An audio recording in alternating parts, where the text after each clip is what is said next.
Hello once again, everyone. This is the KMN back with another fresh stack of comic book haulage. Hope you had a great week out there. I went to go see Guardians of the Galaxy last night. I will get into that a little bit more later on in the video, but it was a good time. Um, I said last week that this was going to be a very X-Men heavy haulage, but as I do with many things in life, I have changed my mind. Um, with this channel going forward, if I can, I would like to incorporate all the ages of comic books if I have them available in the haul. So, in other words, the modern age, the copper age, bronze age, and when I can, the silver age. I don't obviously buy any golden age comics, that they can be a little bit pricey. Not to say that it's out of the question, but as of right now, silver age is as far back as I go. And I also realize this is my 25th haul video, so in the grand tradition of when I was a little kid, I would be disappointed if I picked up a 25th issue and it wouldn't be an anniversary style issue. So with this, it's not going to be, crazy anniversary style, but in my own way, it kind of will be. It will encompass a lot of my favorite comic book franchises that I collect, like X-Men, Batman, Deadpool.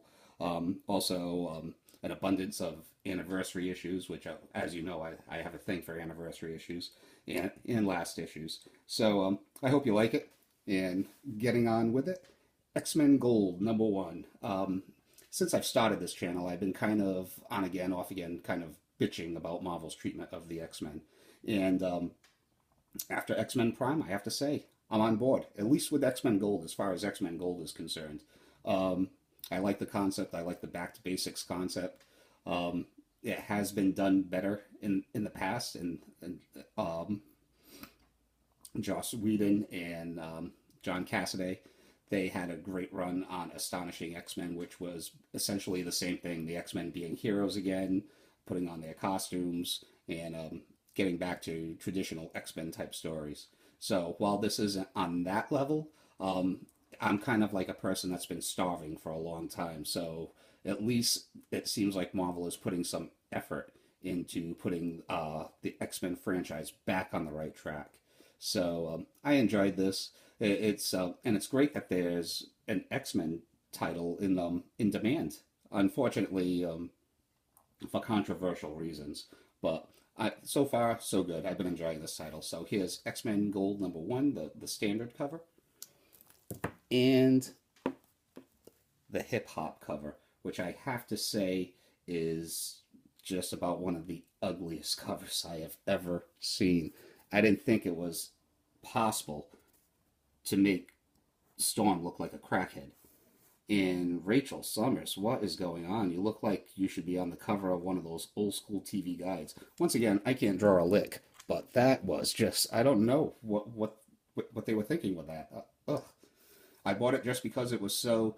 I mean, that is so cringeworthy. I have yet to find a cover that is as cringeworthy as the Frank Miller Black Canary prostitute crackhead variant from All Star Batman and Robin #3. But this is right there with it. Okay, moving on. Also, around the same week, I picked up my first issue of the all new Wolverine, just basically for the costume change. I thought it would be pretty cool, and I've had a little X-23 fever ever since seeing the Logan movie.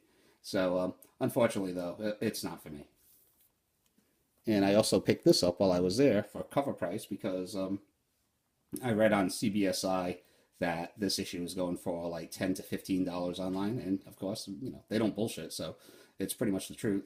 And I just wanted to check it out just because to add it to my Wolverine collection. I heard good things about the title, so I wanted to check it out for myself.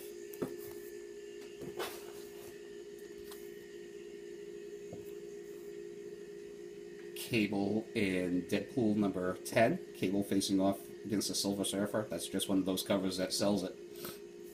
As is this cover right here. Cable in Deadpool #11. And I ended up picking these up for, I want to say, like $1.50. There was like some kind of half price sale going on at one of my LCSs.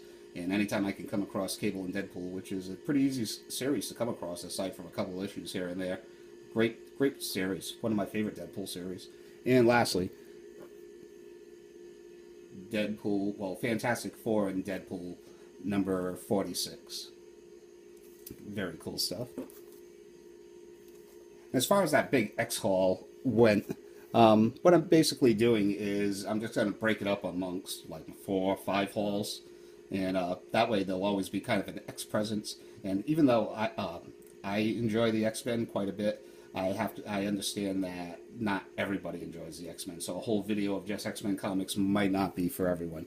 Kind of like how a video just full of Bronze Age comics might not be for anyone too. That's why I originally changed that idea also. Initially, when I came back from my comic book collection spotlight videos, I initially wanted to come back with just guns blazing, just a full-blown Bronze Age haul. But I'm like, well, not everyone might not be interested into that, so I'm trying to cast a wide net over here on my channel. So anyway, the New Mutants #1. Love this Alex Ross cover. Love it, man. I loved it so much. I don't usually buy multiple copies of one comic book, but I couldn't choose between this Alex Ross cover and this awesome Andy Kubert. Is it Adam Kubert or Andy Kubert? I'm not sure. One of the Kuberts did this outstanding wraparound cover, which is fantastic. And the New Mutants movie is around the corner next year, so I've been starting to stock up a little bit here and there. I didn't buy this series when it initially came out, so this is one of those books, one of those cases I think that it might be tough for people to come by them later on when they're going to be in demand, if they're in demand. Fantastic cover.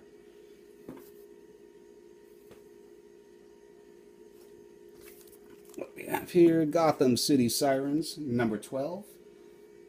I think this brings me down to 8 issues, I think, that I need left in the series, and then I'll finally have it complete, which is pretty cool.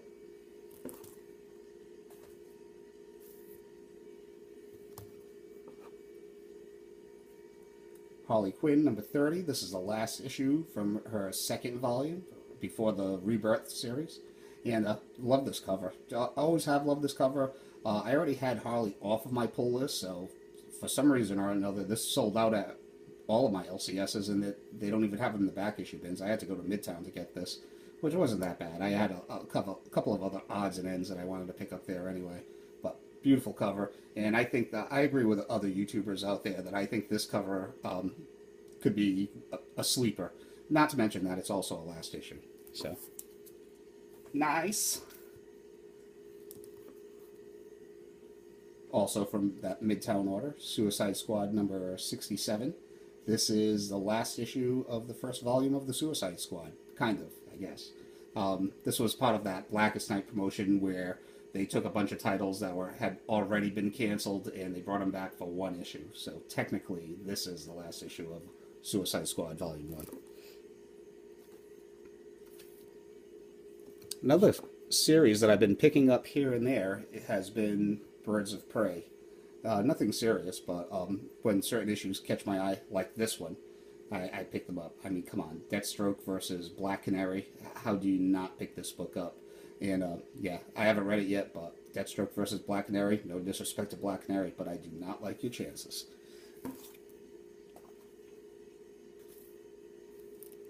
I finally watched the first episode of Legends of Tomorrow on Netflix. I'm trying to get into it. It just seems, I like the concept, but the special effects just aren't there. So, I don't know. I might try to give it another shot.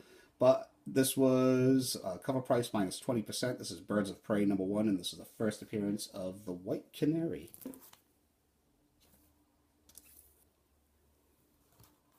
Another character that's supposed to be getting a show, I believe, on the CW is the Ray. And this is the first appearance of the second Ray, which that show is supposed to be based on, I'm pretty sure.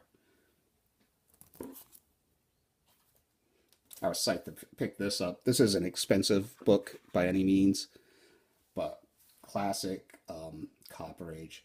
Airboy #5. I used to collect this series back in the day just because it was part of Eclipse's 50-cent program that they had going on. Not for long, maybe about the first 12 issues. But I always loved this cover, obviously, even back then for obvious reasons. This is Dave Stevens at his finest. Beautiful cover of the Valkyrie.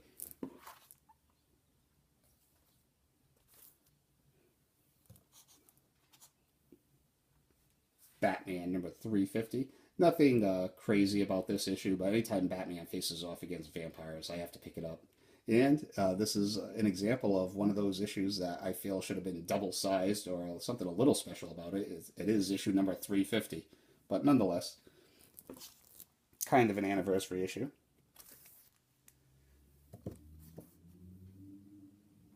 Wonder Woman number 300. An anniversary issue that I haven't read yet, but at least in concept, it's done right. Double size, wraparound cover. That's the way an anniversary issue should roll. Unfortunately, I just didn't like very many Wonder Woman stories from Volume One. Up until last week, where I bought the last issue of Wonder Woman, I have never had any issues from Wonder Woman Volume 1. I didn't jump onto the Wonder Woman franchise until George Perez revamped her in the 80s. So, moving on. The Incredible Hulk number 200, fine minus condition, but another anniversary issue. And not double sized or anything, but pretty cool. They try to incorporate in the Hulk's conscious a way of just putting in all of these guest stars and having, Hulk do what Hulk does best, and that is smash.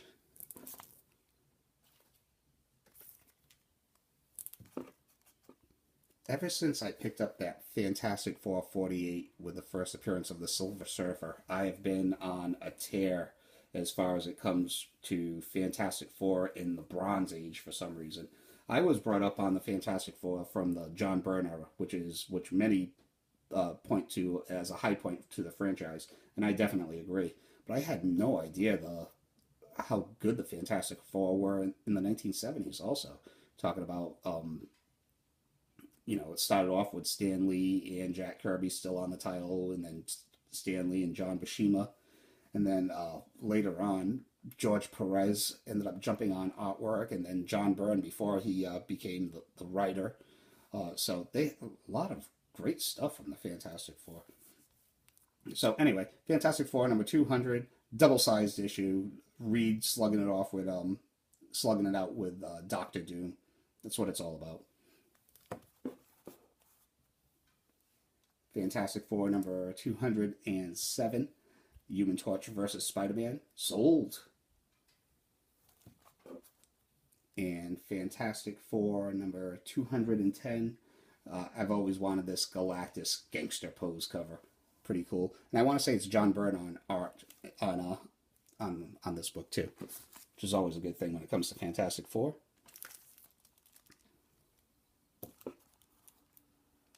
Marvel's Greatest Comics, number 35. What's the deal with this? This is actually a reprint of Fantastic Four, number 48. So it's my reader copy. So if I ever do want to read the first story of the Silver Surfer and the first part of the Galactus Silver Surfer trilogy, I can read it here. And this is another one of those Bronze Age reprints that goes for a little bit. I mean, nothing crazy, but it can run you between $10 and $20.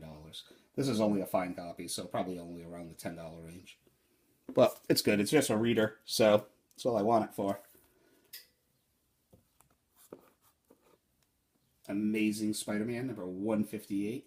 Anytime I can get anything from Amazing Spider-Man for under, I don't know, like around the $5 range in the below issue 200, I always think it's a great thing. Unfortunately, I didn't notice it does have a little crease right here, so probably brings it down to a fine minus condition, but for $5 for this issue, I don't mind it at all.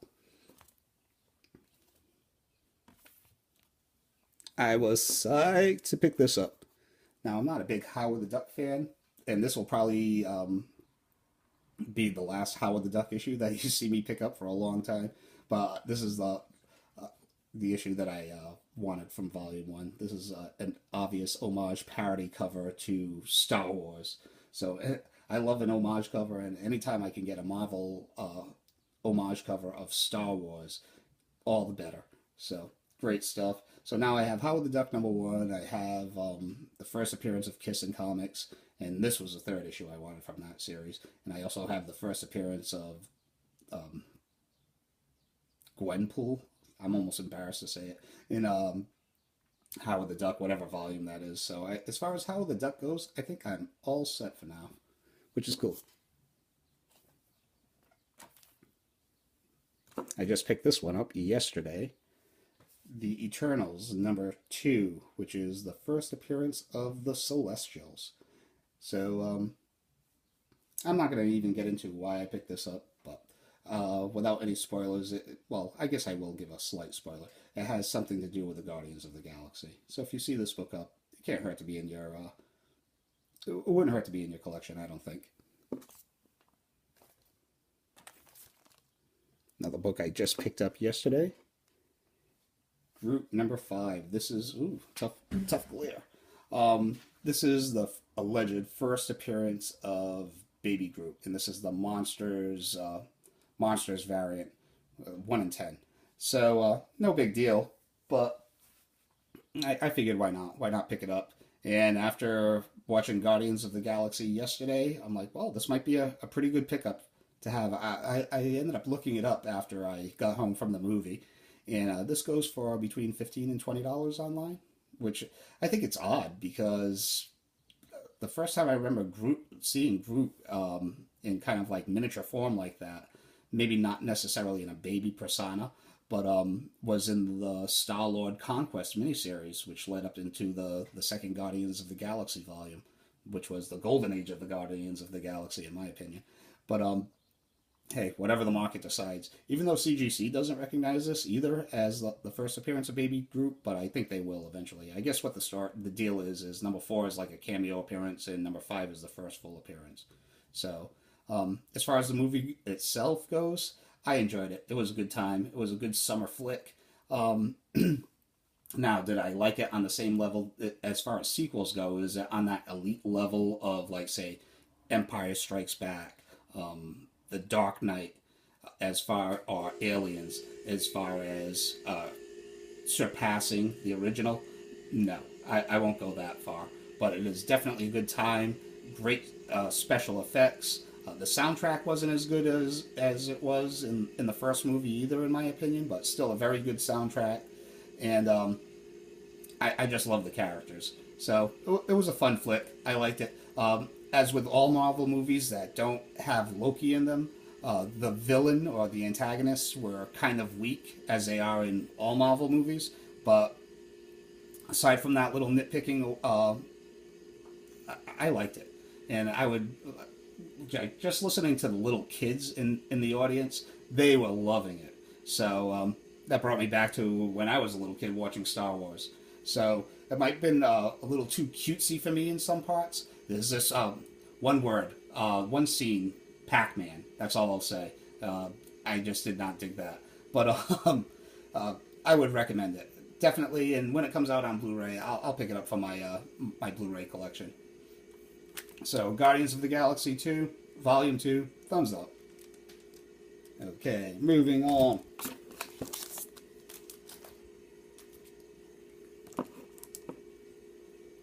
Brave and Bold, number 100. Yes, another anniversary issue, keeping up with the theme. So, Brave and Bold, number 100, it has Batman teaming up with Green Lantern, Black Canary, Robin, and Green Arrow. And I also want to say, I just got this yesterday in the mail. I flipped through it, and I was hoping that it had a Batman segment drawn by Neil Adams, because Neil Adams was credited for doing some art in this issue. But I believe it was the Deadman story in the back. But still, any time I can pick up some Bronze Age Neil Adams work, I'll take it. Okay, so these next 3 books I'm about to show, I have to thank the Doom for putting me on the track, whether it be inadvertent or not.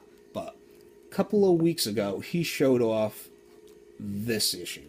Now, you know me, I'm not crazy on variants, I don't go nuts for them, but I will pick up a variant if I just love the art on the cover, and not as an investment or anything, just to put it into my PC and lock it away and hoard that shit up.